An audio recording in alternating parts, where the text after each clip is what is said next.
beautiful Smith Learning Theater in the fourth floor of the Gottesman Libraries. And we are here for the purpose of celebration, for the purpose of discussion, for the purpose of reflection on many things, including these 5 films that we're going to discuss today.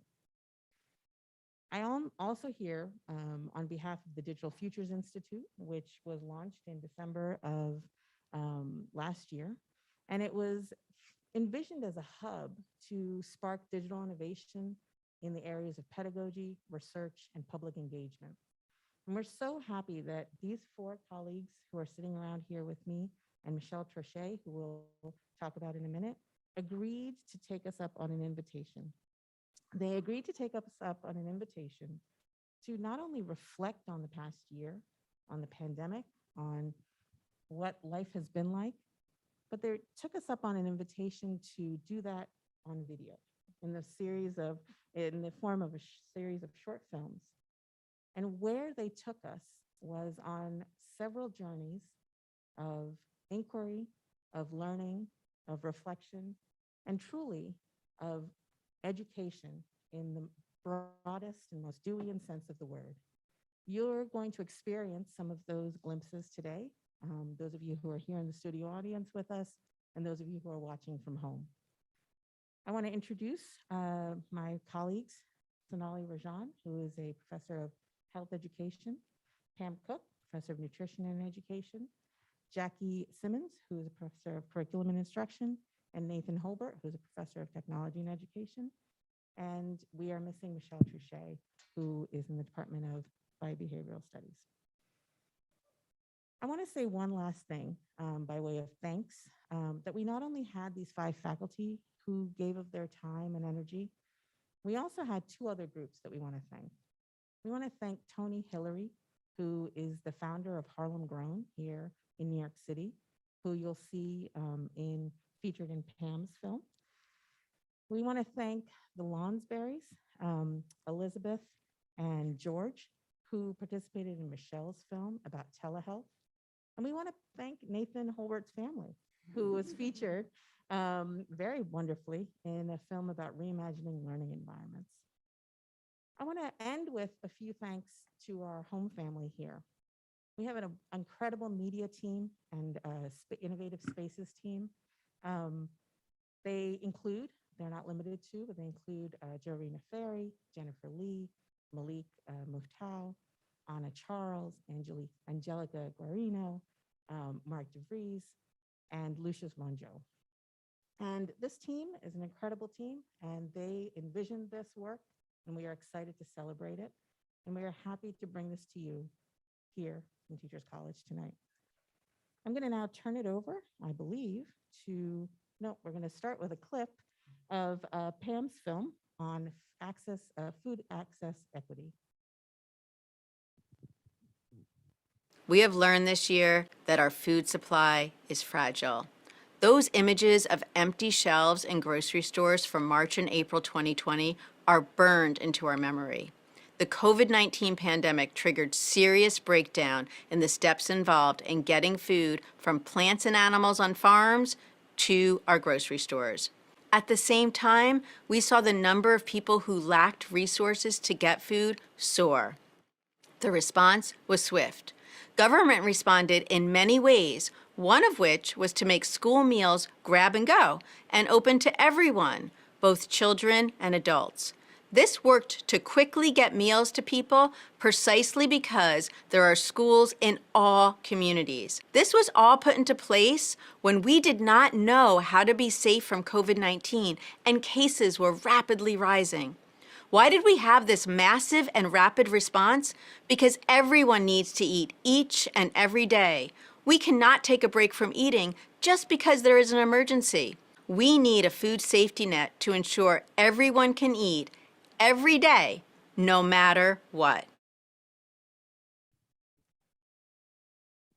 So the format we've settled on today is each of our participants selected a clip for one of the other participants in this series.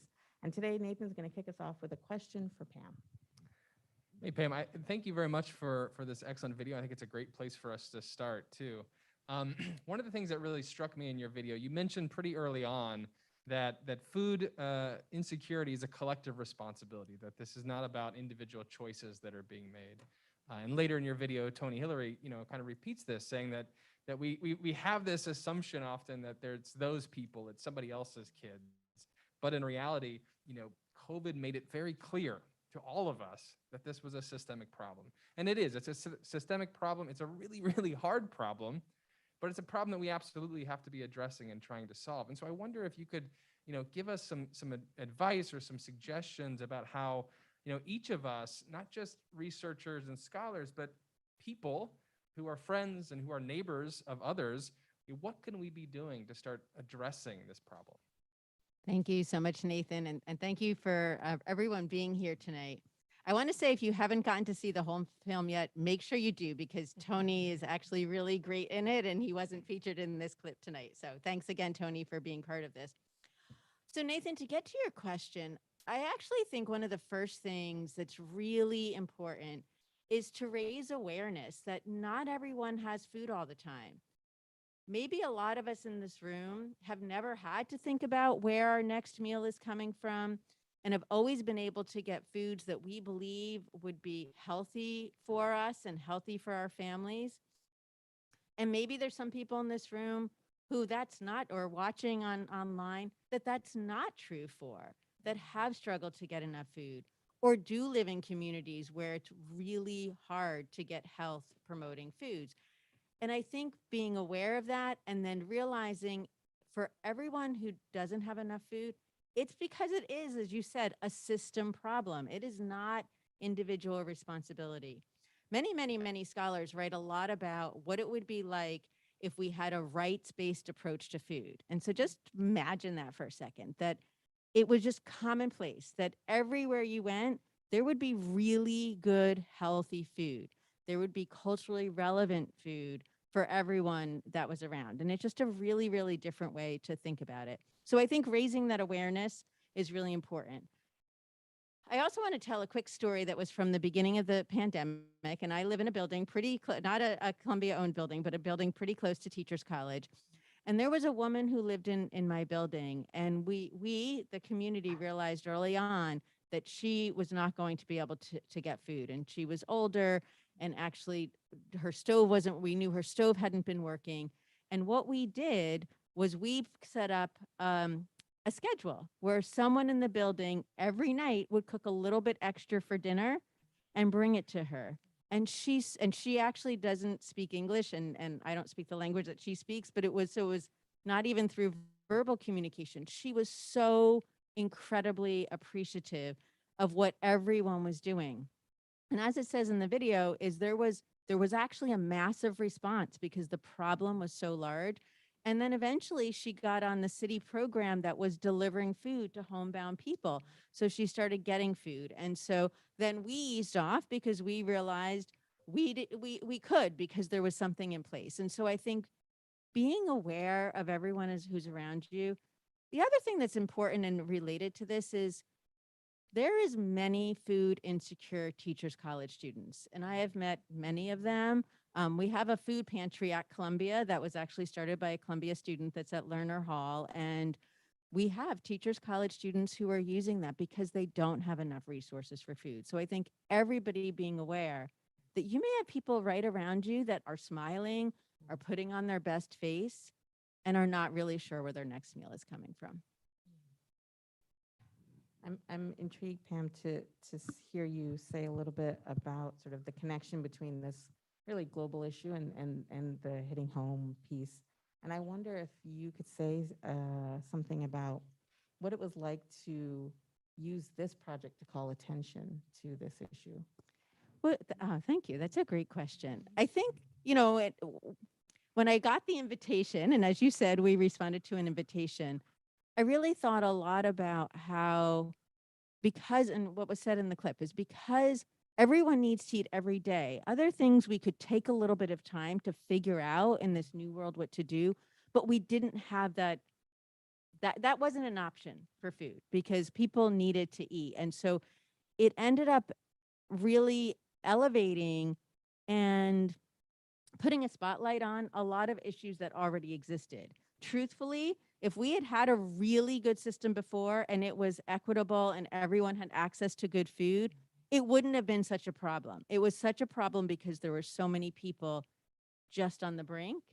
And then there was just, there was, as we all know, everything had to change really quickly. And so I believe that that spotlight can help us to continue to think about the role that food plays for all of us.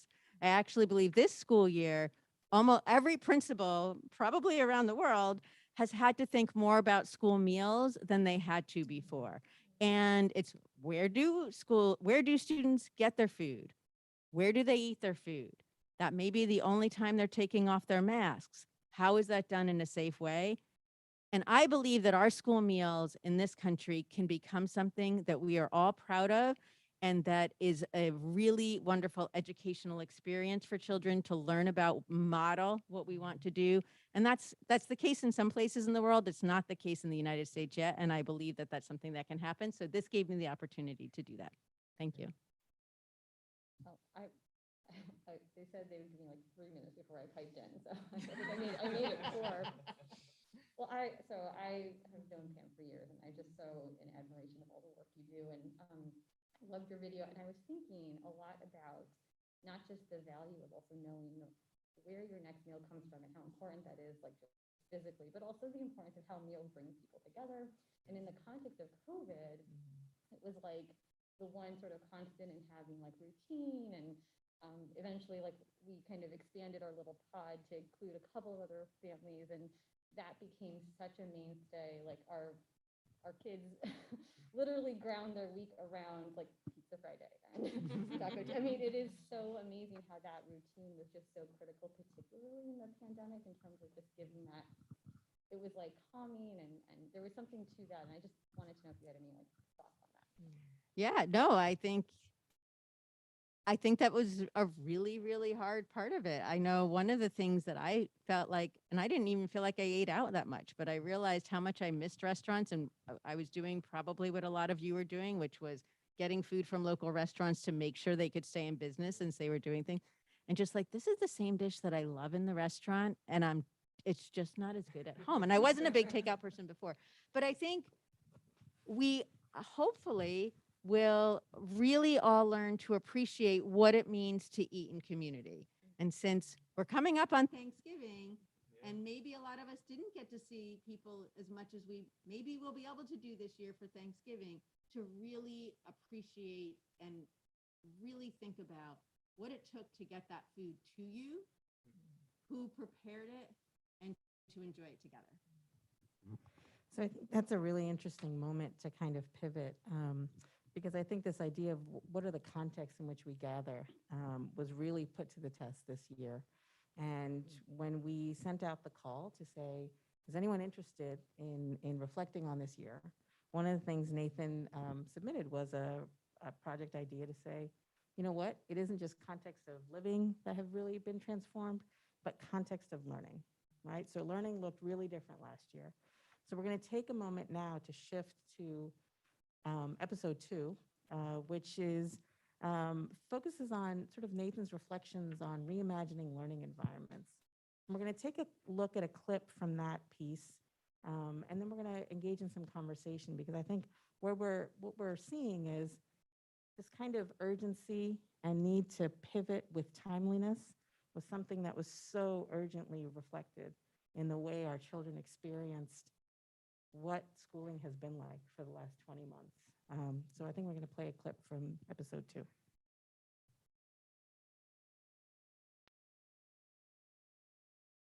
Despite the fact that it was overwhelming, and despite the fact that the amount of time that my wife and I had to sort of devote to what our kids were thinking about and doing during the day before school kind of returned in this online form, the space of possibilities of what they could explore was wide open. The space of possibilities of how they could explore it was also wide open. We could come up with all sorts of crazy, interesting ideas for activities that the kids could do, or conversations they could have, or projects that they could make. And I think we actually had a really exciting opportunity to try that out at the beginning of this pandemic, and we saw little flashes of that, you know, in individual families or in individual pods or in maybe some communities. But the nature of the crisis that we were all facing, the nature of the balancing of work and home life that was really impossible for most families across the world, and the fact that school has a tough time of thinking of learning beyond the usual resources that we find in classrooms or school buildings, that all kind of reasserted itself.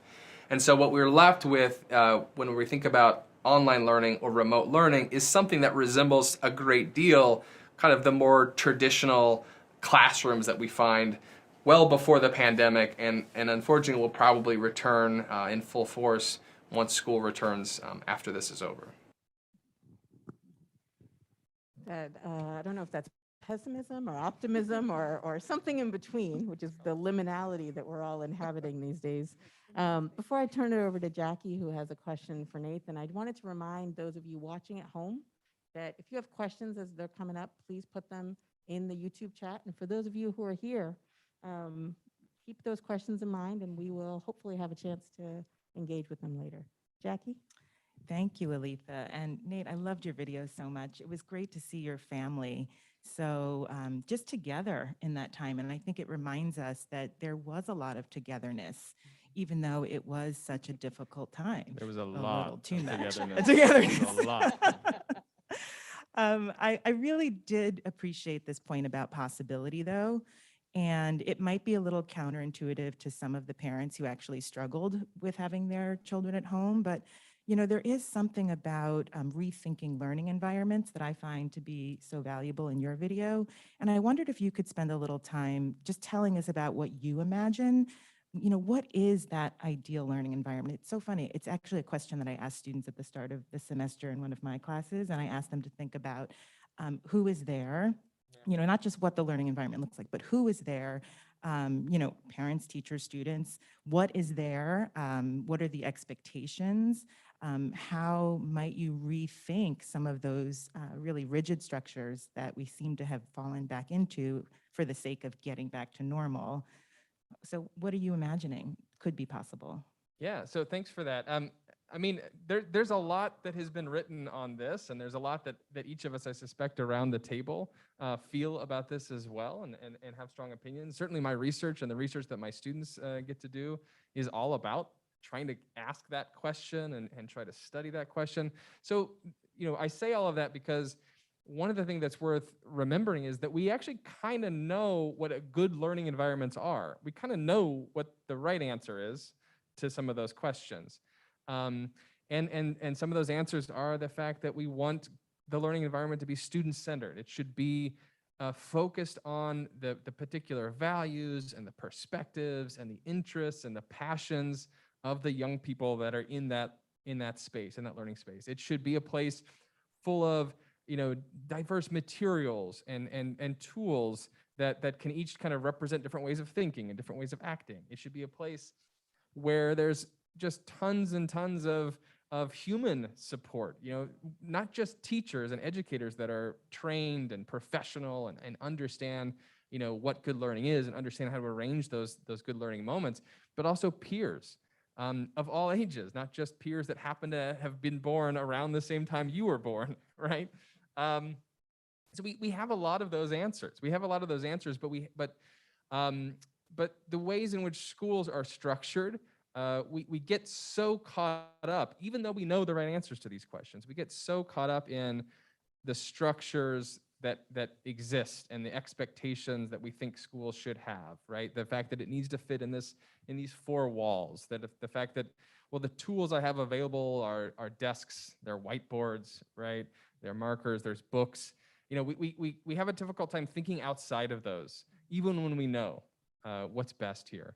And so, you know, my thinking was that, my hope was that when all of that totally collapsed on us, you know, horribly, and we lost the safety of the school, we lost the access to these educators who are well-trained and who have the time to be with our children on a daily basis, hours a day, that we would we would realize that those structures that we've kind of kept ourselves within aren't necessary, that we can think outside of them. And so, I guess just moving forward, my hope has been, and the reason I answered this this call was just to say, like, hey, it was crazy, and we certainly wouldn't have chosen it this way, but we saw that something else is possible. And how can we remember the fact that something else is possible, that we can move beyond the building, we can move beyond the classroom. And even when we're in the building and in the classroom, we can think of things and ideas and topics to explore that also exist beyond those walls, and try to bring those in as well. And is there one quality of what your children experience that you'd like to bring back right now, that you maybe have seen them lost? Oh, ooh, Good one, huh? yeah. So- I mean, I was thinking back to the beginning of your video where your son Yeah. was, not really enthusiastic about the math that he was required to learn. And you figured out a way for him to get really enthused and engaged about it by Yeah. making the questions important to him. So, are there any kinds of questions or ideas that maybe you'd like to see him bring back into his learning? I think math's a great example. Just it's one that always comes to my mind anyway. And I think when you ask a young person that's in school, what is math, they'll tell you about multiplication and sums and all that stuff. And you ask a mathematician what is math, and they'll tell you something else entirely different than what you hear a school child say. And I think that's maybe one thing. It's just this sense that math and other subjects, science and language, these things are so much more than the stuff in a textbook. There's so much more than the list of items on a worksheet, and that we can engage with them when we're stumbling across that cool flower that my daughter walked next to and then it stuck to. We can engage with it when we're wondering, what does it mean for what is exponential growth, and how does that play out in our environment, in our world? That's what I would kind of want to try to make sure we bring back.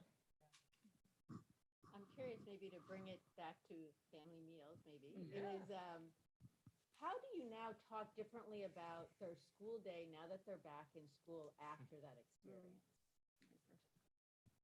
Wow. Yeah. I mean, I don't know. I mean, just like schools reverted to some of those old habits, so did I. So did our families, right?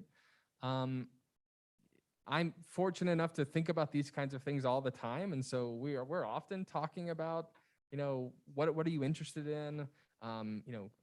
What did you encounter whenever you were outside today, or what ideas should we work on together at home? But I think it's something that even I kind of have to keep pushing myself to not just say, like, what did you get on that test? Or did you finish your homework? But to challenge both his idea of what he's learning and what he's doing in school, as well as my own idea of what's important there. I think that's something I constantly have to check myself on too.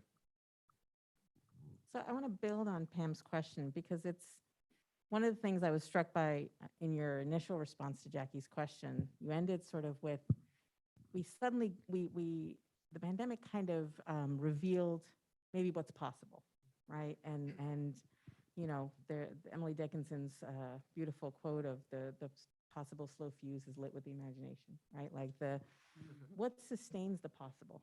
What do we do now? We are 20 months in. We're in the third school year. We are in the third school year for us here at Teachers College.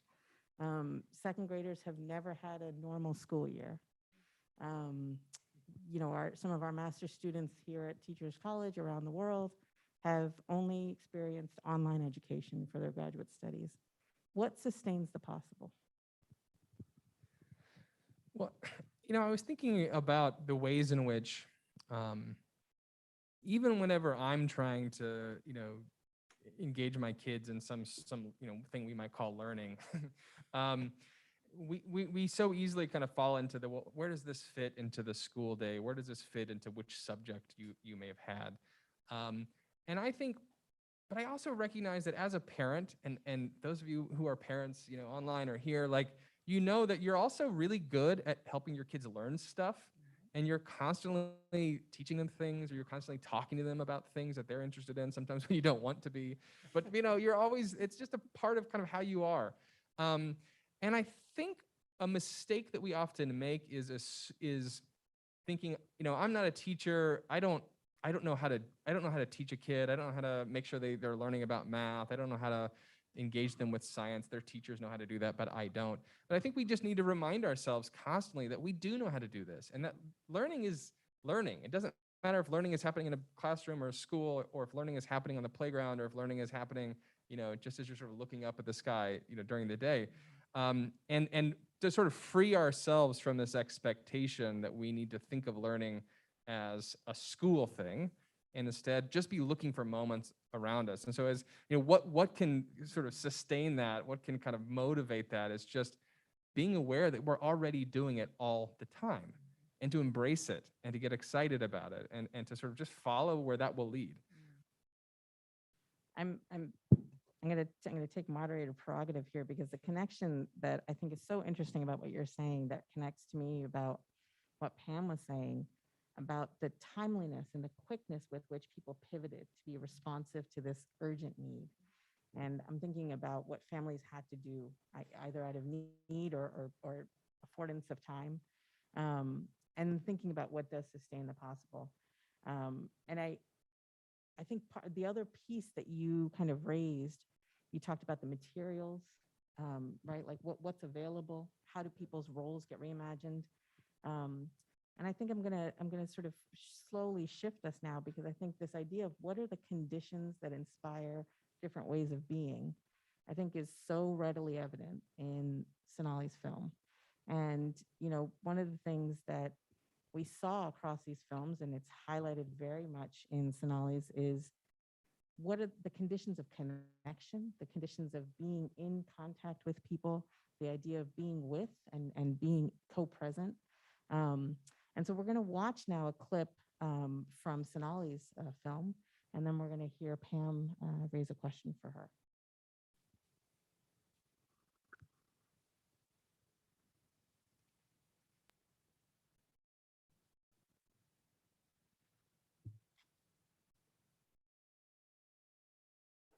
So this sounds almost very trite, I think, when I say it, but I think what the pandemic did for so many of us was highlight experiences, interactions, things that brought us happiness that we all just took for granted on a daily basis, and then all of a sudden those were gone.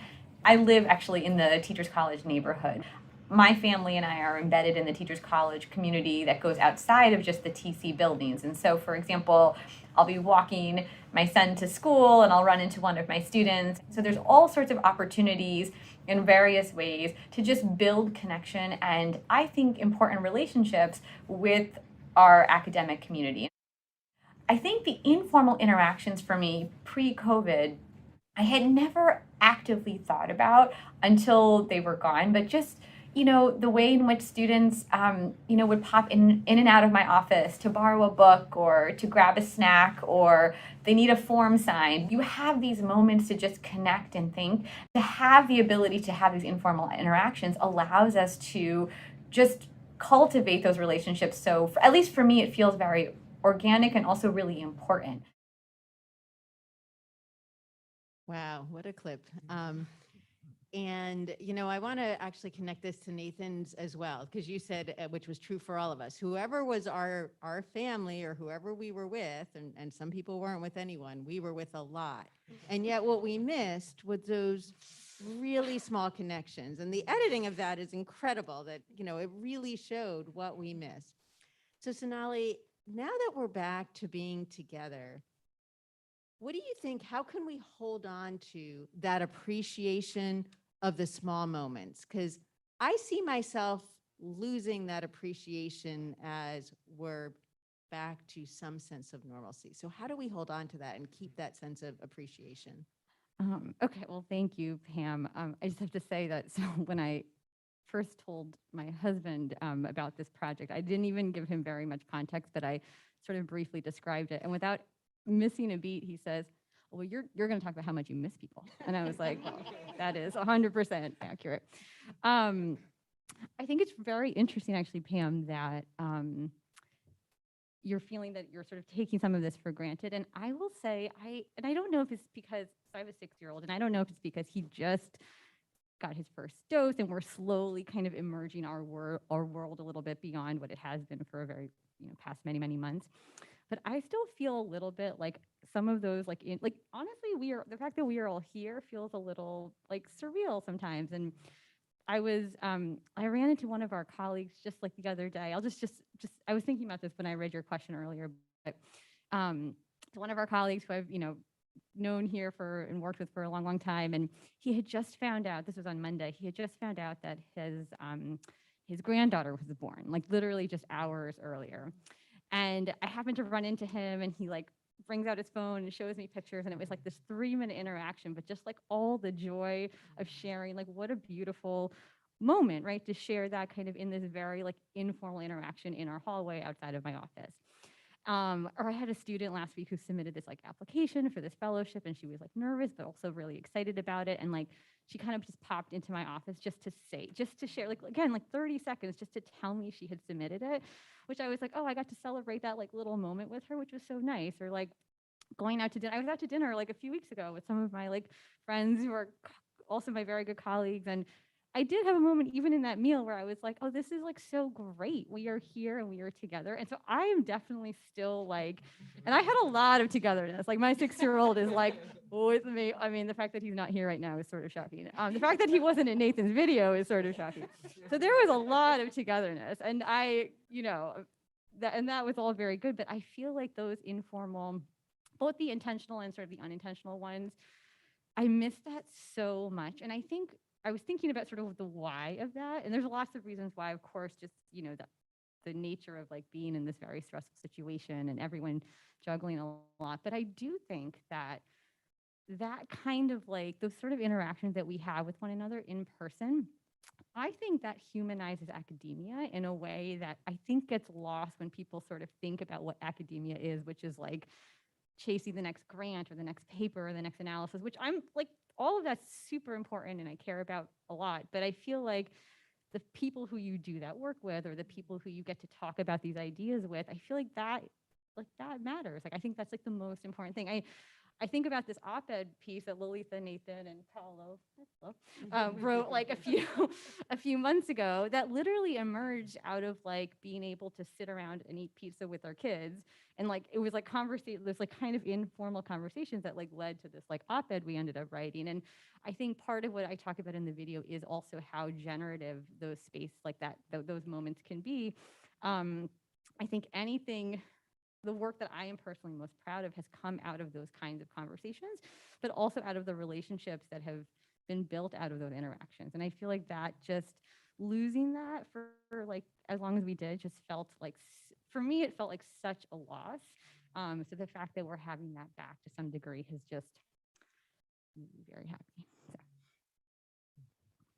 I just want to +1 that. Yes. I mean, I feel like I like this point you made about like how much of the work that I do that I find good and interesting is always challenged and pushed and expanded and discovered through those informal conversations with colleagues, and running into them in the halls or just popping by somebody's office and saying, hey, I got this idea, what do you think about it? I mean, that stuff really was hard to come by. Mm-hmm. Exactly. Like if you have to formalize everything like in an email or like a phone call, it's just like, I would never, like that student who just did this beautiful job with her application, she wasn't going to like email me like about that, right? Like that's not a thing you email. Like, I mean, I don't know, maybe something I would email, but I don't know. Most people probably wouldn't email that. So I just feel like there's a way in which it's particularly like the faculty student relationship. Like I really do hate this notion that it's like professor student and it is my job to kind of impart knowledge on you, like just sort of to tie it back to what learning and teaching should look like. So I do love, like, especially in being in a graduate school, that it is about like, no, I want students to come in and out of my office, and I want you to feel like you can borrow my phone charger and eat snacks and hang out and talk about an idea. And like, I for me, that like really matters. And so yeah, so when Lolita invited this, that was like, I was like, of course, that's what I'm gonna talk about.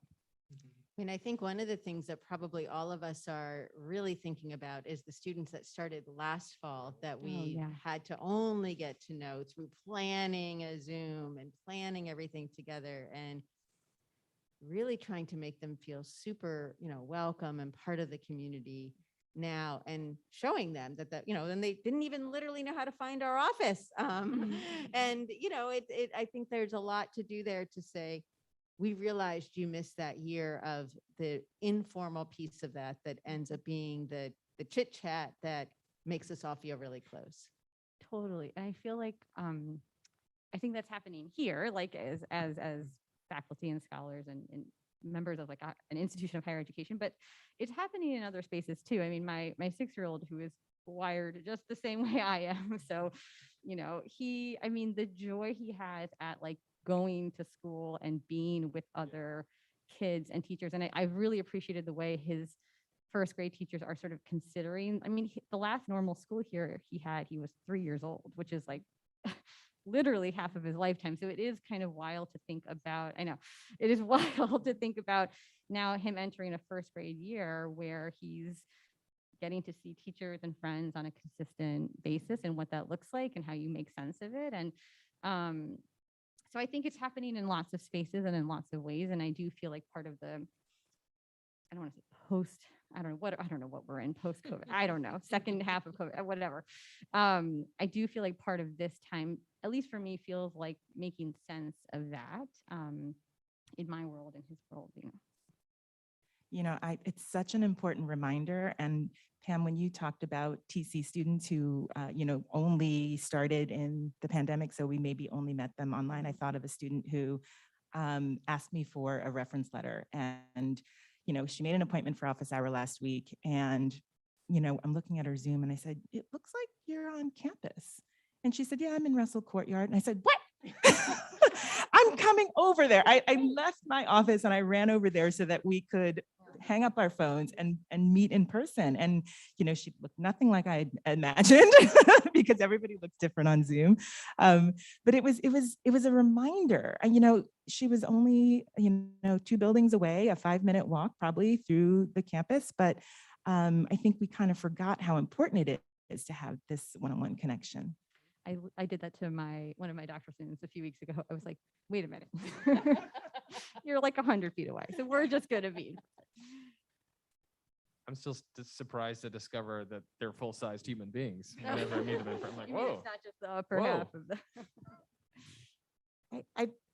I want to go back to, again, I think that the connections here are so interesting between the ways that we create conditions for the spontaneous interactions, right? And I think we did some conversations with faculty this past spring, and one of the things that kept coming up through each of the kind of focus group and drop-in conversations we had was, I miss the unplanned interaction.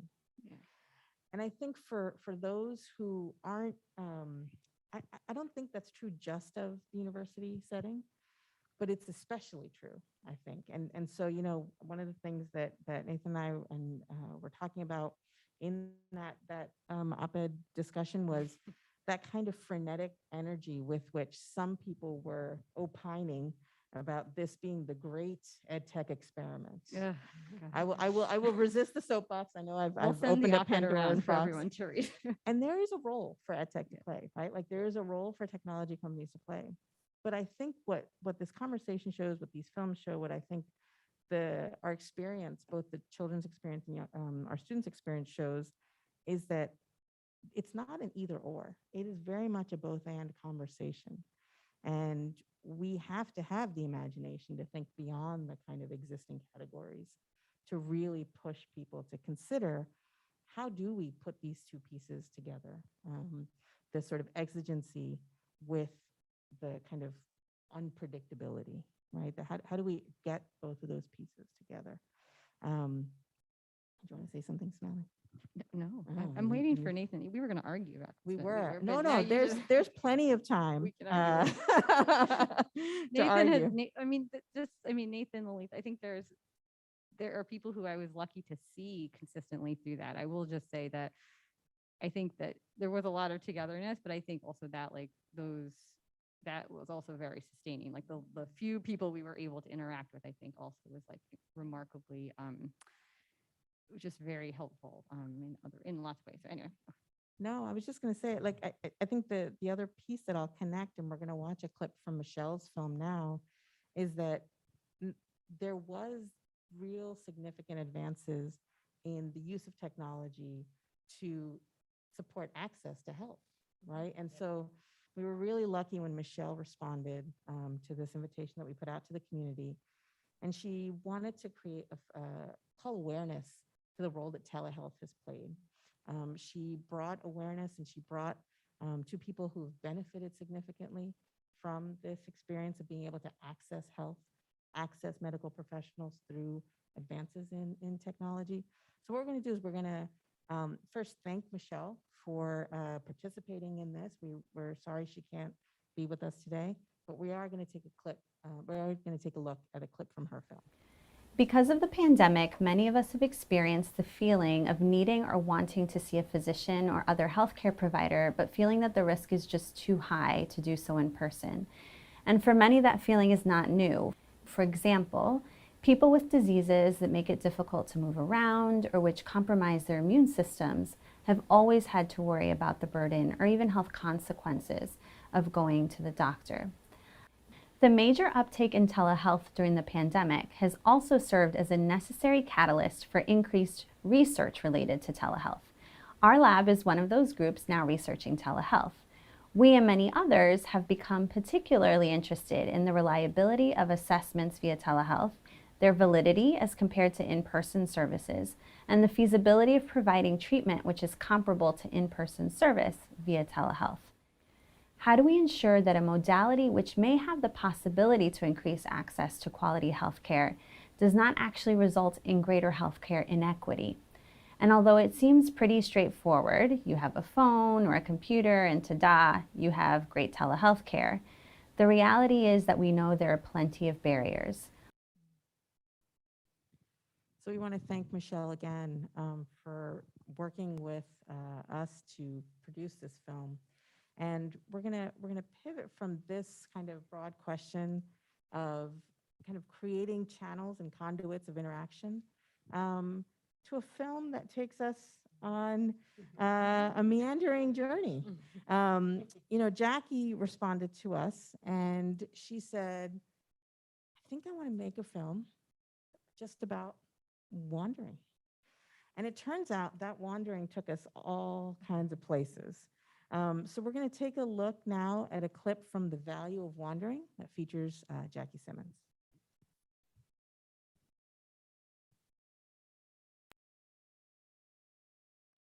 I remember going on my first walk at the start of the pandemic in early April. I had a doctor's appointment, so I felt as if I'd been given permission to be outside, but very few other people had emerged from quarantining, and I felt almost alone as I walked through Central Park. I was so shocked to see that while we were all indoors, spring had arrived. As I took a simple walk through that park, I was startled again and again by my senses. There was an assault of sounds from a cello player in that tunnel leading to Bethesda Fountain who could barely compete with the birdsong. It was so loud, I thought for sure there were thousands of birds nesting in the tunnel eaves. And then I found myself under an explosion of beautiful color from a blooming magnolia tree. I slowed my pace almost to the point of leisure, and I cried. It was such an emotional backdrop for so much grief and hope that I was holding in my body and in my mind. Wandering is not just about walking. It's any time we slow down and when we remove expectations and when curiosity leads to new motivations to wonder, to experience emotions, and perhaps learn something new. I think Sonali has a question. I do. I have to tell you, Jackie, I loved your video. It was so you. powerful, and it's just, I mean, all the videos are so well done. But what I love about it is there's just such a diversity of perspective here. And I guess my question for you, so in your video, you talk about holding grief and hope, and I think that embodies exactly what so many of us have experienced over the past 20 plus months: grief of losing loved ones, of what our pre-COVID life was, and of, you know, the many moments and experiences that we missed as a result of this pandemic. And and then also that hope that there is a path forward. And so I guess my question for you is, how has wandering helped you to make sense of those, what I don't know if we call them conflicting emotions, but certainly two sort of weights to carry that are sort of in maybe in conflict with one another? Well, thank you so much. And before I answer that question, I have to thank the team here at DFI for helping me to put together that beautiful film. Jen and Angelica and Joe, it did require a lot of sort of revisiting space and doing some wandering again through a lot of those feelings and the body and the emotions. And so I think the way I would answer the question is to really talk about how I consider all of those forms of knowledge. And we don't often get the opportunity to tap into the kind of knowledge that lives outside of textbooks, outside of what we think of as sort of the true content of the world, whatever your discipline is, or however we're thinking about school. So there was something about this wandering during the pandemic that really, and the slowing down, that really allowed me, and I think others who, to tap into these other ways of knowing that we tend to forget in the busyness of living life. I think that comes out in a lot of your other films that we've talked about tonight, whether it's appreciating the nourishment that we get from food or the nourishment that we get from people and our connections. And so all of that, I think, is difficult to tap into typically, but the wandering allows us to kind of release it. And I think it's because we're allowed to tap into our emotions. Grief and hope are essential, I think. I think they're just a part of life. And so, if we're spending time trying to avoid it all the time, then we're actually missing out on a lot of opportunities to connect to the world, to connect to what we want to learn in lots of different ways. So, I think of wandering as a practice in that way. And, I have to say that, we've been actually working with this in our curriculum lab. We have a curriculum lab here in the Department of Curriculum and Teaching, and we met during the pandemic and all of our meetings were on Zoom. So we had to figure out ways of connecting with each other and in our individual spaces. And sometimes that meant wandering through our homes and through our things, or having prompts where we would go off and wander in our own communities and then come back and report on the different kinds of things that we'd learned. And, I think it's an underrated, in some ways, it's an underrated way to think about what's going on when we're actually integrating new knowledge into how we understand the world. I love that so much. And I was thinking while I was watching your video, and then again just now when you were speaking, which is that maybe one of the beautiful parts about the pandemic, and I hesitate to use that term, but I really do think this is something that I'm wondering how we can get back, which is the time and the space to do that in a way. I feel like if you looked at my calendar now, it's much more, well, you don't want to look at my calendar now, but if you looked at it, you'd be like, whew, okay. Whereas I do think that certainly in the earlier parts of the pandemic where we really were hunkered down and there was a little bit more time carved out. And I'm just wondering if you have any thoughts or even suggestions for how we sort of continue to keep that space, because there's still so much that we're processing. The grief has not gone away. I do think there's a sense that we should be moving on, and there's an impatience and a restlessness, but I also feel like we can do that, but only if we're allowing the time and space to process all of what has happened. So I don't know, that nothing I just said maybe made sense. No, I agree with you. I think there is this pressure to, earlier somebody said, get back to normal. And I think that's part of what wandering allows us to do, is to not fixate on whatever our construction of normal is, because that maybe didn't serve us so well, right? Maybe it did. Maybe there are some things that we want to keep from that, but how will we ever know, what other possibilities there might be in any of these fields where we do our research and do our work, if we're not allowing ourselves the time and the space to not have planned learning, not necessarily know what the outcome is supposed to be. So, it could be in a homework situation, putting some prompt questions where you're allowed to also just, think about whatever that content is, but then allow it to move you in some direction. And time is, I think, one of the enemies of wandering. And I don't think it has to take a lot of time, actually. You can give yourself, we should all do it right now, 60 seconds to just And it doesn't, again, it's not necessarily a physical movement, right? It could just be allowing your mind to settle and to be in touch with your body. So, if we can do it, we're not going to do this for 60 seconds, but one of the practices that we used in the curriculum lab was to turn off your camera and to, for 60 seconds, let your eyes wander and not move your body, just stay in the chair that you're in, let your eyes wander around and allow it to fixate on something, and maybe be curious, maybe ask a question about what you see. Maybe it wanders on to something else. And all of a sudden you start seeing things in your everyday typical environment that you maybe have never noticed before. Maybe you start noticing juxtapositions that raise a question or surface a new line of inquiry or curiosity that you want to explore by researching new knowledge. And it can be really as simple as that. And we actually went down some really fun rabbit holes at the end of those kinds of activities. I want to go back to what you said in your video, which is spring happened. Yeah. And spring 2020 was an absolutely amazing spring, probably because there was a lot less human activity. And I'm wondering how we can wander to learn from that and realize the impact that we have on the planet. It made me remember I was doing yoga on my roof with two of my neighbors from early on in the pandemic. And we couldn't hear each other because of the birds early on. And then and there was no cars. And then as the months went on, the cars slowly came back. So how can we use wandering to appreciate nature more and that humans are negatively impacting nature?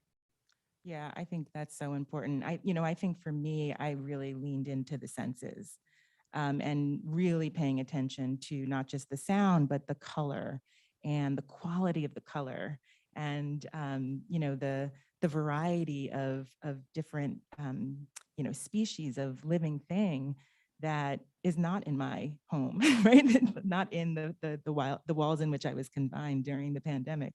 So, using our senses in all of those rich ways, and also, allowing ourselves to then feel, allowing ourselves to have an emotional response to those sensory inputs. And sometimes that is crying. Sometimes it is anger or frustration. And I think those are also generative. I don't know where they will lead you all, but I do think that making space for them probably is a productive way of thinking about our own, learning, really. I was just thinking about Nathan's video, but that children are actually great at wandering. They're great at doing that. I will tell you, one of my very best friends, this is before I had kids. Her kids are just a little bit older than mine. And she looked at me, we live so we live on the kind of on one end of 120th Street. And so those of you who are in the neighborhood know we have this little grocery store on the corner called Apple Tree, which is literally one avenue block away. And she looked at me, she had these two little 3-year-olds with her, and she said, "Sonali, I bet you didn't know it could take 35 minutes to walk to Apple Tree." But it can. But it makes me think a lot about how children are very good at that. And actually part of maybe reimagining like learning is also giving them that space and time to do that. And also to process like how the world has changed for them. So I was just thinking about that. Yeah, just to bring that into too. I mean, your point about noticing is, I think, such an important one. The wandering lets you go somewhere where you haven't been before and gives you permission to see things new. But that's sort of like looking at things and looking closely. I was thinking when we were talking about, learning, there's this sense that, one thing that's important is we want to create space and time for people to go deeply in stuff they're really passionate about and excited by. But another thing is recognizing that we are constantly just kind of meandered and taken over by these new ideas or these new things that come into our field of vision. And that's what I love about your video. This idea of wandering is not just, making time to move, but also just allowing yourself to kind of flow with whatever takes you in that particular moment. And that's such an important part too of learning. Yeah, and I just have to note that not only are children really good at that, but so are artists, so are creators, so are designers, right? There's some part of those fields where it's quite normal and natural to do this kind of wandering. And then there are other fields for which it seems really taboo. So let's just sort of open ourselves up to thinking about how it might benefit all of us a little bit. There's a question, there's a couple questions that have come in, and I think it's a really good kind of moment to open up the conversation to really think across these films. And so I'm going to read the first one, and they both sort of have a resonance with each other. And so Lisa Wright says, how do we carry these just one things with us as we move forward? And how do we integrate this into our teaching with graduate students? So any takers on that? I mean, I feel like it's like we want to write like we should be reimagining our classrooms and giving space and time to wander and like hugging each other as much as we can. And that's clearly the takeaway. And, but like there's like even Pam's question to me, which is like, how do you not like take for granted this? But like, I hate to say that this is like an act of practicing gratitude because that feels very like trite almost, but I do think there's something to be said for realizing that we have been able to come through this messiness in a way, and that there are things that it may not make sense to bring them to our practice and to our teaching and to our work all day, every day, but certainly like recognizing that, it like what was and what is like just I don't know. I'm not sure if that even makes sense, but I do think creating that space, like the 60 seconds. I love that actually, because it doesn't actually take very long to kind of like reset or reframe one's perspective. It's like, so I don't know. I mean, what I was thinking, again, to go back to food, but is in Japan, when children get school lunch, they actually say, they thank the people who grew the food, and they thank the people who prepared the food. So maybe one thing that we can take is to realize, especially now that we have all become more aware because of food shortages, of the food supply chain, that whatever you eat, there were a lot of people involved all along the way, and to appreciate that. And in some way, it doesn't have to be a prayer or anything like that, but in some way say, wow, somebody somewhere worked to create this. And honestly, some of our farm workers are in the most dangerous, lowest paying jobs that we have. And so I think thinking about that too. Yeah, I think each one of these films or videos has a sort of a value. And I think, we can sometimes think about having really specific practices that we implement as a way to institute a new idea. But we can also just think about, what are the principles or values that actually just guide our teaching choices or our educational thoughts. And including any one of these, I think, is one of those values, allows you to remember and then make different kinds of choices along the way.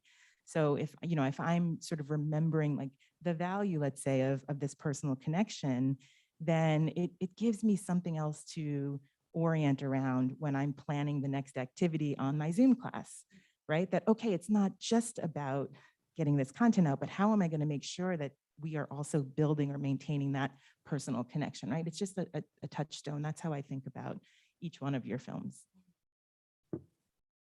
Sure. I was trying to decide whether to say something positive or maybe less positive, but I guess, I think for me, the question is sort of like, how can we carry this with us?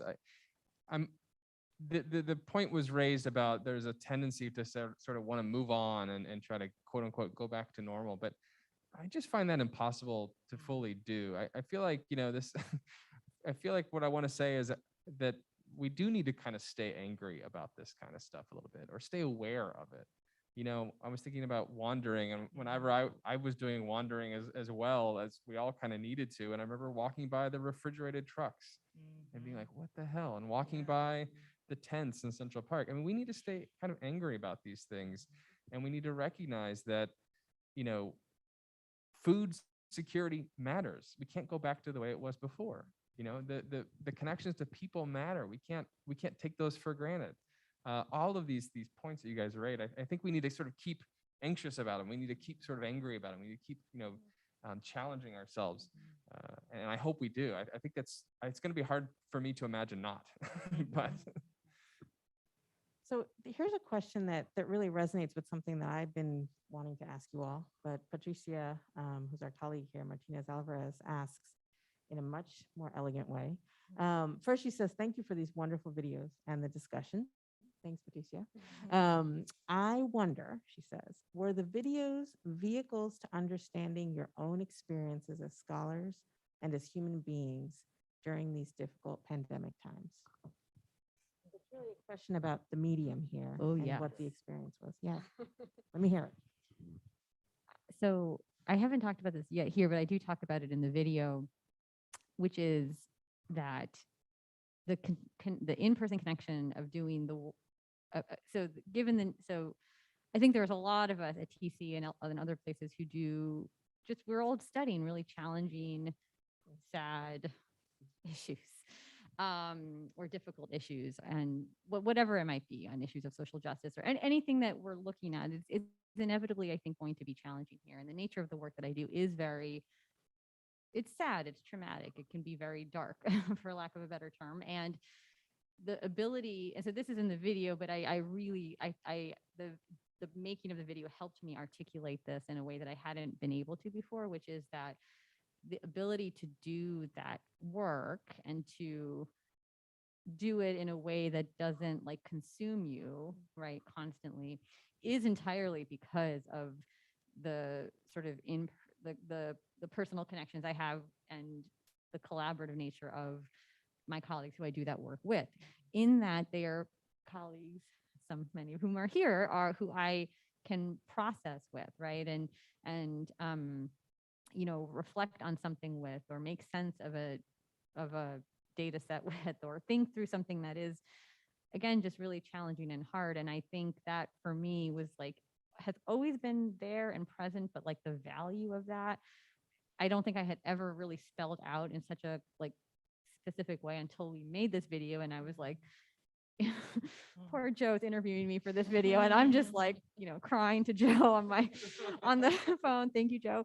On my video, just trying to make sense of that, because I do think I think about the work we all do, whether it's in schools or with kids or with vulnerable populations, and on issues that are just so hard, right? And here and present, and kind of to Nathan's point, it's work that is also sometimes make you angry. Why do I have to do this work? Because these problems are just sometimes so bad. And I think there's a way in which the in-person connection piece for me allows that work to happen.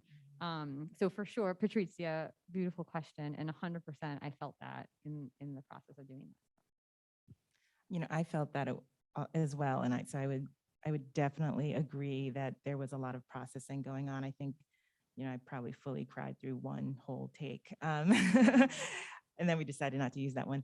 But I also know, in addition, I think it's both, because, I've been working on these ideas, and I think I presented these ideas around wandering in at least 2 different talks throughout the past year and during the pandemic. They were Zoom talks. And the filmmaking, however, was just another way to communicate those ideas as as a way of presenting research, as a way of presenting ways that I want people to start thinking about curricula.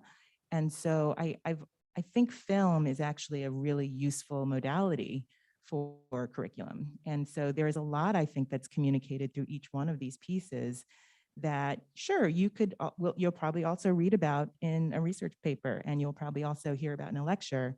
But there is an ability to have an emotional connection with each of these authors in a way that is just not possible if you're lecturing. And so the film itself, and that's why I love this series so much. The products themselves, I think, are their own outcome, right? I think it's been really important to see that. I think film as a medium allows for all of that, because it really is about taking something and bringing people through an arc of emotions. And I think that the 3 that we've been talking about here, anger, grief, and hope, and through the medium of film, and I think that the editing that the team did on these really was able to bring that out. And so I think the process of thinking about that, it wasn't just about, for any of us, what we wanted to say, it was, what were we doing for an audience to have them go through an emotional experience and hopefully be touched enough by that to hang on to something that they'll take with them. I'm glad you mentioned that, Pam, this sort of affective resonance that film can offer. And I really love the kind of framing of the arc, right? That it carries us somewhere. I'm curious too, as we're talking about this as a collection of films, as we're talking about these moments that were depicted. We had a question come in that talked about, let me read this properly. This Elise de Paula says, it's so interesting to one of Sonali's former students. She says, it's so interesting to reflect on these impacts of the pandemic and how they offer us the opportunity to grow. She says, might this practice of reflection and sharing be helpful for our children and our students? So again, a question that's sort of inviting you to take up the role as practitioners in these various ways that we engage young people and our students. How are you imagining this kind of reflection? Jackie, you already said sort of thinking about film as a kind of curricular tool and space. Are there other thoughts on how this kind of reflection, even as we're in the middle of this thing, might it be helpful? Yeah, I like that. I mean, one of the things that I was thinking a lot about when I was having the conversation with the DFI team about this was just the ways in which I was trying to thread the needle between saying, look, we did all these cool things during, during the pandemic, and also acknowledging that like it was miserable. It was so hard to do all those things. And so I think having this chance to kind of reflect on that and to kind of reflect on me as a parent and me as a teacher and me as a friend, I think that was a really useful set of experiences, in turn, just to sort of wrestle with the full kind of continuum of what we had to sort of go through. I think we always get to framing especially after a traumatic event, a crisis. We kind of have to package it in a particular way just to move on, right? Just to live with it because it was so hard. But in that framing, I think we lose a lot too. And so the reflection and the sharing has to be a part of it so that we can sort of fully understand what was there. I'm going to share a little story from one of our colleagues, Danny Friedrich, who I hope Danny doesn't mind that I'm going to share this story, but he was talking about his son who was playing in the playground. It's back in service now. All the kids are there. And he said, I miss those days of the pandemic when there was nobody here. And it was just me. And I had all of the time to play on all of the things. And that's real, and that's a part of his experience. And as much as it might break some of our hearts because, that was such a terrible time. There were these moments where there were these gains that we kind of need to tease out and make some sense of so that we can see the full breadth of human experience and how it informs our lives. I'm just in the spirit of sharing funny things children say. Yeah. So so we live again in the TC neighborhood. So my little one is very much growing up on campus. And if you ask him where, what should we do this afternoon? He'll be like, scoot over to campus. So campus is like a place we go. And we went there a lot during the pandemic because there were few places we could take the kids. And obviously last year it was very quiet and the kids had like all the run of the whole campus. And back in the end of August or so, the different schools were doing orientation and whatever. And my 6-year-old goes, whoa, where'd they come from? Like all the students. And I was like, well, this is actually for them. Like, I know you think the campus is for you to climb up, but it was like very funny. This like, oh, like, so anyway, that's just I mean, yeah. I mean, so we've been reflecting, we've been thinking, we've been kind of reviewing these particular films. If you had to do it over again, not the pandemic, but these films, would any of you have chosen a different one thing? Or is there a different one thing that resonates with you? No, but I will say that one of the great delights in watching these 5 videos is every time you saw one, it was like, yes, that, oh, exactly. I had that too. Yes, that's Yeah, exactly I did that. Or you just felt like you could completely connect with those. So no, but I would have done, I would have liked to have done all 4 of the other ones that I didn't do, because they were also kind of important. Yeah, I'm gonna +1 that. +2. If that were a tweet, Nathan, I would have hearted it. Um, Yeah, no, it's a good question. And maybe to say something different, I mean, I obviously did something very, very much, and I think everyone's was related to their profession, but mine was very rooted in my profession. And I think, one of the things I personally learned, and I had a few pretty traumatic things happen to me during these 20 months, was resilience and a deeper inner strength. And, now after seeing everyone else's, I think I would have said, well, wow, how could I have told my story of what I went through? That could be series 2, Pam. I don't know. We might have to put out a call. I'm gonna do a little bit of 60 seconds of wait time, maybe 20 seconds, see if anybody who's in our studio has a question that I overlooked. Not to put anybody on the spot. All right. They've all wandered. They've all wandered. They've wandered out. Studio, I mean, of YouTube audience, they've wandered. We've lost them.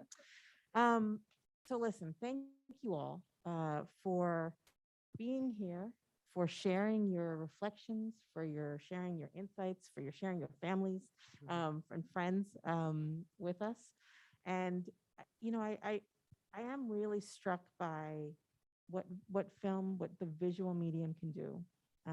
I think we saw in these pieces the different ways that the visual tells different kinds of stories. It provides different on-ramps into considering this experience that the entire world has lived through. And so for that, I'm deeply appreciative of all of you sharing that and being willing to go on that journey with our wonderful team. I'm gonna do one last kind of moderator prerogative and ask you to just, Pam gave us 3 words earlier. She gave us grief. You didn't give us grief. Sorry, that's a bad way to put it. Let me reframe that. Pam, you invited us to think about sort of grief, hope, and possibility. Was that right? Oh, anger. I'm so sorry. Yeah, that's a possibility. It's a good What could you for? I want you to just take about 10 seconds to wander in your mind. If I can borrow that, Jackie. And are there any other words you want to add as we think about this moment of coming together that has brought us here? About 10 seconds.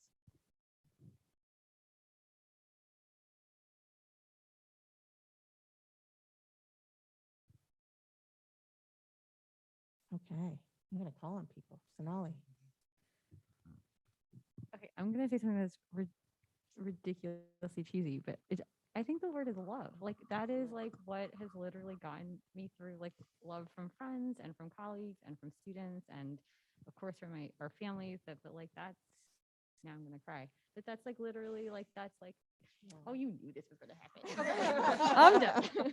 But like that's like, isn't that it? Like isn't that at the heart of like what matters? So that's what I'm thinking. The word that popped into my mind was rebirth. And I'm not even quite sure why, but I think because there is new possibilities and we can really see. Somebody said before, we don't want to go back to everything that happened before because a lot of it wasn't good. And how do we say, what do we really want to hold on to, like connections and our families?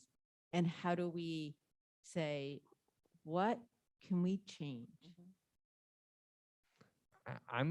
This is perhaps a little too in character, but I want to say play. I was thinking about how there was a joke I saw at the beginning that was something along the lines of, people are always saying they wish they had more time to spend with their families, and the gods have sort of called them on that to see if they really think that's true.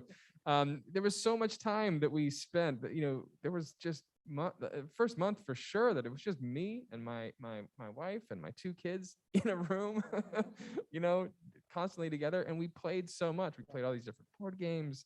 we watched movies, we played with toys, and we had a lot of fun trying to explore new things together. And that play was really valuable. And I hope that's another thing that we can kind of remember. Well, Pam said my word. My word's always possibility at the end of talks like this, because possibility is where we want to launch, right? And so maybe I'll add imagination to that, because, there were all of these opportunities to imagine, and sometimes, maybe rarely, but they were able to sort of override some of the grief and some of the anger and some of the frustration, because the imagination was sort of taking us into, maybe it was new ways of connecting with your community, or new recipes to make with your food, or new walks to take. So maybe it's imagination, and remembering that that's something that makes new ways possible. I love that. So for me, the word was pause. And I think one of the things I thought about, not only in terms of this moment and time, but also what your films did for me. They invited me to pause and kind of be still and take in what you were offering. And I think that's a real kind of, maybe not to put too fine a point on it, but when we think about the work that these kinds of tools and technological spaces can do to speed things up, they can also really invite us to pause. So we will pause here.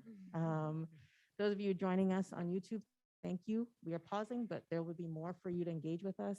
Those of you who are here in the studio, thank you so much for being here. And all four of you, and Michelle, thank you for all of your hard work and for trusting us with your stories. Thank you all. Good night.